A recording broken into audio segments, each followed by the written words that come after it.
Beralih ke sorotan lainnya, rider asal Kediri, Lantian Juan berhasil merebut gelar juara umum pada putaran keempat kejuaraan Trial Game Dirt 2025 di Sukoharjo, Jawa Tengah.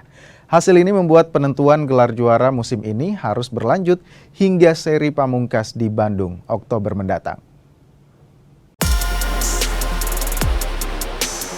Para rider elit nasional beradu cepat di sirkuit Gentan, Sukoharjo, Jawa Tengah.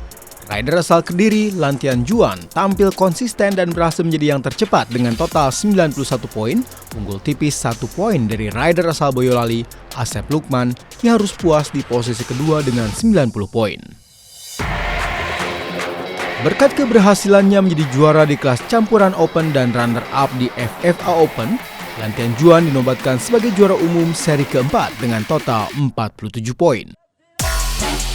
Lantian Juan mengungguli M. Zidan yang mengumpulkan 43 poin dan selisih 7 angka dari Ananda Rigi yang mengemas 40 poin.